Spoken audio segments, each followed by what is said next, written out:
جس نے اس کا نام رکھا تھا جہان کاف و نون،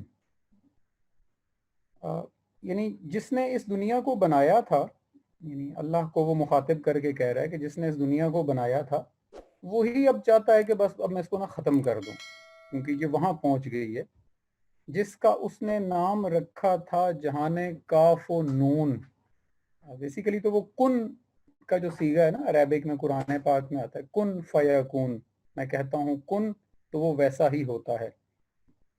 تو اس کن کو یعنی اس کے دو ہے نا کاف اور نون، اس کو صرف کافیہ برابر کرنے کے لیے جہان کاف و نون کہا گیا ہے، یعنی جس پہ اللہ تعالیٰ کو یہ زوم تھا، یہ شیطان کہہ رہا ہے، ابھی وہ اپنے اس کی زبانی یہ ذہن میں رکھنا ہے، ابلیس کی زبانی، وہ کہہ رہا ہے کہ جس کو یہ زوم تھا کہ میں کن کہتا ہوں اور یہ جہان بنتا جائے گا بنتا جائے گا، آج وہی اس کو توڑنے پہ لگا ہوا ہے کہ بس اب میں اس کھیل کو ختم کروں، کیونکہ ابلیس کا یہ دعویٰ ہے کہ یہ کھیل اب میرے ہاتھوں میں آ گیا ہوگا۔ میں نے دکھلایا فرنگی کو ملوکیت کا خواب، میں نے توڑا مسجد و دیر و کلیسا کا فسون۔ اب ابلیس کہہ رہا ہے، اب ان سارے اشعار کو پڑھتے وقت جب تک اگلا مشیر نہ آ جائے آپ نے ذہن میں رکھنا ہے کہ یہ بڑا ابلیس آپ کو اپنے بارے میں بتا رہا ہے کہ میں ہوں کیا۔ تو وہ کہتا ہے کہ یہ جتنا یورپ ہے، فرنگ کا لفظ نارملی علامہ صاحب کی شاعری میں یورپ کے لیے استعمال ہوتا ہے، اور یورپ کا جب میں لفظ بولوں گا تو آپ لوگوں نے ذہن میں رکھنا ہے کہ یہ اس یورپ کی بات ہو رہی ہے جو علامہ صاحب کے دور کا یورپ تھا، یعنی اس وقت کی آپ لوگوں نے اگر ہسٹری زیادہ تر تو لوگوں کو پتہ ہوگی، نہیں بھی پتہ ہوگی تو آپ وہ دور ذہن میں لائیں جب فرسٹ ورلڈ وار گزر چکی ہے، سیکنڈ ورلڈ وار ابھی ہوئی نہیں، ایک کولڈ ورلڈ وار چل رہی تھی دو بڑی طاقتوں کے بیچ میں، اور اس دور میں علامہ صاحب شیطان کی یہ فلسفی بیان کر رہے ہیں کہ وہ دنیا کے بارے میں کر کیا رہا ہے۔ تو وہ کہہ رہا ہے کہ میں نے دکھلایا فرنگی کو ملوکیت کا خواب، ملوکیت کہتے ہیں اپنی حکمرانی کو اپنی ذات کے کنٹرول میں رکھنا، قانون سے اوپر بنا کر، اور ارد گرد کی ریاستوں اور باقی ممالک کو بھی اپنے کنٹرول میں رکھنا۔ ملکیت کی ایک بگڑی ہوئی شکل ہے، ملکیت ذاتی ہوتی ہے اور ملکیت باقی چیزوں کو بھی اپنی ملکیت میں ڈالنے کا نام ہے۔ تو وہ ابلیس کہہ رہا ہے کہ میں نے اب یورپ کو ملوکیت کا خواب دکھا دیا ہے۔ آپ سوچیں 1917 یعنی فرسٹ ورلڈ وار کے اینڈ پہ علامہ صاحب کہہ رہے ہیں کہ ابلیس نے پلان کر لیا ہے، اس نے یورپینز کے دل میں یہ ڈال دیا ہے کہ میں اب پوری دنیا پہ اپنی ملوکیت قائم کروں گا۔ اور سیکنڈ ورلڈ وار میں پھر آپ نے دیکھا کہ یورپینز نے کیا کیا اصل یا کرنے کی کوشش کیا کی، اور وہ کرنے کے لیے کیا کیا ہے، میں نے اگلی لائن بتا رہی ہے، میں نے توڑا مسجد و دیر و کلیسا کا فسون، یعنی ملوکیت جو تھی اس کے پاؤں جمانے کے لیے میں نے مسجد اور دیر اور کلیسا کا فسون، یعنی یہ جو مسجد نے اور ممبر نے جو چیزیں لوگوں کو بتا رکھی تھیں، جس میں چند اچھی چیزیں بھی تھیں، اس کا تو میں نے فسانہ ہی تباہ کر کے رکھ دیا ہے، کیونکہ اب میں پوری دنیا کو ملوکیت کی طرف لے کے چل پڑا ہوں۔ تو اب یہ نیچے بیٹھے ہوئے مسجد کلیسا والے کچھ بھی نہیں کر پائیں گے۔ وجہ کیا ہے کہ کیونکہ اب میں نے یورپینز کے دل میں ڈال دیا ہے کہ اب ہم نے پوری دنیا پہ قبضہ کرنا ہے۔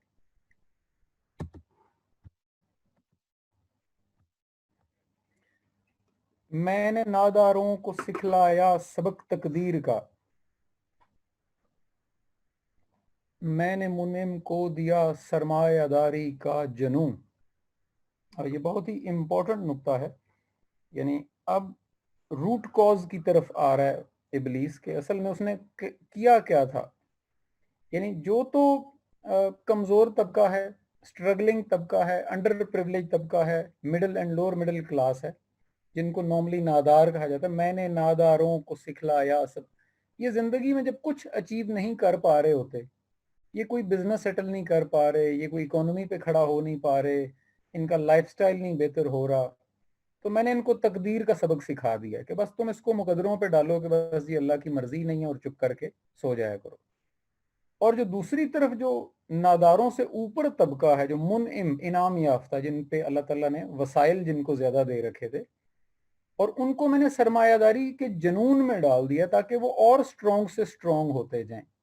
یعنی ان دو روٹ کازز سے کیا ہوگا کہ دنیا دو حصوں میں بٹ جائے گی، ایک طرف وہ 5 یا 10% افراد ہوں گے جو باقی 90 یا 95% افراد کے حصے کا مال کنٹرول کیا کریں گے. تو یہ وہ اس وقت کہہ رہا ہے کہ یہ اب میں نے سبق سکھا دیا ہے. نیچے والے مطمئن ہیں کہ تقدیر میں نہیں لکھا ہوا، اور اوپر والوں کو جنون ہے کہ ہم نے اور انویسٹمنٹ کرنی ہے اور پروفٹس بنانے ہیں اور سٹرونگ ہونا ہے اور قبضہ کرنا ہے. تو یہ وہ روٹ کازز بتا رہا ہے کہ میں کیسے اس وقت دنیا کو لے کے چل رہا ہوں. کون کر سکتا ہے اس کی آتش سوزاں کو سرد، جس کے ہنگاموں میں ہو ابلیس کا سوزے دروں. اب وہ کہہ رہا ہے کہ اب یہ جو پچھلی ساری پلاننگ ابلیس نے بتائی ہے کہ اب یہ جو میں نے آگ لگا دی ہے جہاں جہاں جہاں یہ جتنے بھی شعبوں کے اندر زندگی کے اندر اور جتنے بھی مذہبوں اور قوموں کے اندر، اب یہ کیسے بجھ سکتی ہے؟ کیونکہ اب اس آگ کے پیچھے ابلیس کا سوزے دروں ہے، یعنی ابلیس کی بھڑکائی ہوئی چیز ہے یہ، اس کو اپنی ہیٹ سے وہ اور بھڑکا رہا ہے. تو اب یہ ٹھنڈی ہونے والی نہیں ہے، یعنی یہ اس کا دعویٰ ہے. اپنے چیلوں کو وہ بتا رہا ہے کہ اب جو میں نے کام کر دیا ہے یہ واپس آنے والا نہیں ہے، یہ بڑھتا ہی جائے گا. جس کی شاخیں ہوں ہماری آب یاری سے بلند، کون کر سکتا ہے اس نخل کہن کو سر نگوں. اب یہ اس کے اندر استعارہ استعمال کیا گیا، یہ شاعری کی ایک بڑی خوبصورتی ہوتی ہے. اور ویسے بھی علامہ صاحب نے تو نظم پہ جو ان کا فوکس ہے وہ بہت زیادہ ہے، اسپیشلی آخر کے ادوار میں تو، اور نظم استعاروں سے خالی ہوتی ہی نہیں ہے. تو یہاں جو استعارہ ہے وہ نخل کہن یعنی اس پرانے درخت کی بات ہو رہی ہے. اگر آپ لوگوں کو آدم و ابلیس کا قصہ جو قرآن پاک کے اندر ہے وہ فلسفی آپ کے ذہن میں ہو، تو وہاں پہ اللہ تعالیٰ کہتا ہے کہ میں نے آدمیت کو منع کیا ہے کہ اس شجر کے پاس نہیں جانا. شجر عربک زبان کا لفظ ہے اور نخل اسی کا پرشین ورڈ ہے. تو علامہ صاحب کہہ رہے ہیں کہ اب وہ جس شجر کے پاس جانے سے منع کیا گیا تھا، اصل میں تو وہ جو تکبر اور مایوسی کا شجر تھا، ابلیس کہہ رہا ہے کہ اب وہ شجر تو نیچے آنے والا ہی نہیں ہے. کیوں؟ کیونکہ اب اس کی شاخوں کو تو ہماری آبیاری، یعنی میں جو پانی اور کھاد ڈال رہا ہوں اس کی تہوں کے اندر، اب وہ درخت اور پھلے پھولے گا جس سے اللہ نے اصل میں تو منع کیا تھا. یہ وہاں سے علامہ صاحب نے اس کو استعارتاً ریلیٹ کیا ہے. چلیے، اب جو پہلا مشیر اس میٹنگ میں بیٹھا ہوا ہے وہ جواب دیتا ہے. پہلے تو وہ اپنے آقا کی تعریف کرتا ہے، کہتا ہے اس میں کیا شک ہے کہ محکم ہے یہ ابلیسی نظام، پختہ تر اس سے ہوئے خوئے غلامی میں عوام. یعنی وہ کہہ رہا ہے کہ یہ جو آپ نے جتنی بھی باتیں کی ہیں میرے آقا، اس میں تو اول تو کوئی شک ہی نہیں ہے، کیونکہ آپ کا جو سسٹم ہے دنیا کو کھڑا کرنے کا وہ اتنا سٹرونگ ہے کہ عوام اس میں بڑی خوشی کے ساتھ اس کا حصہ بنتے ہیں اور اس کی غلامی اختیار کرتے ہیں، اس کو اپنے لیے اچھا سمجھتے ہوئے اس کا حصہ بنتے ہیں. یعنی وہ پختہ تر ہو جاتا ہے، ان کو ایک یقین ہے کہ یہی ٹھیک کام ہے کرنے والا. جیسے آپ تھوڑی دیر کے لیے میں صرف اس کو ریلیٹ کروں، جیسے جمہوری نظام دیا گیا ایک کہ ووٹ ڈالنا ہوتا ہے، تو ہم کتنے پر یقین ہیں کہ یہ بڑا اچھا کام ہے، یہ کرنا چاہیے، اور ہم کتنا پروموٹ کرتے ہیں ایک دوسرے کو ان چیزوں پر. اس طرح کے اور بڑے نظام ہیں، ابھی آگے آئیں گے، میں صرف اشارہ دے رہا ہوں. تو وہ مشیر اپنے گرو کی تعریف کر رہا ہے کہ اس نظام پہ تو لوگوں کا بلیو اتنا پکا ہو گیا ہے کہ وہ اس کو اپنے لیے اچھا سمجھنا شروع ہو گئے ہیں. اب ہے ازل سے ان غریبوں کے مقدر میں سجود، ان کی فطرت کا تقاضا ہے نماز بے قیام. اب یہ وہ ایریا تھا جہاں پہ آ کے ہمارے جو روٹین کے جو تھوڑے آرتھوڈاکس سسٹم کے تحت چلنے والے علماء تھے وہ شدید اختلافات کا شکار ہوئے علامہ صاحب کے ساتھ، کیونکہ انہوں نے کہا کہ یہ جو پسا ہوا اور نادار طبقہ ہے اصل میں تو ان کے مقدروں میں ہی سجدہ ہے، اور اس کو علامہ صاحب نے تنزیہ کہا ہے. یعنی یہ وہ مشیر تعریف نہیں کر رہا، وہ کہتے ہیں ان غریبوں بیچاروں کے تو مقدر میں یہی ہے کہ یہ چپ کر کے نہ سجدے کریں بیٹھ کے، اور ان کی فطرت کا تقاضا ہے نماز بے قیام. تو اب جو وہ قیام کے بغیر والی نماز ہوتی ہے نا، جس کا کھڑے ہونے اٹھنے بیٹھنے سے نہیں، وہ جو انسان کا قیام ہوتا ہے، وہ جو اجتماعی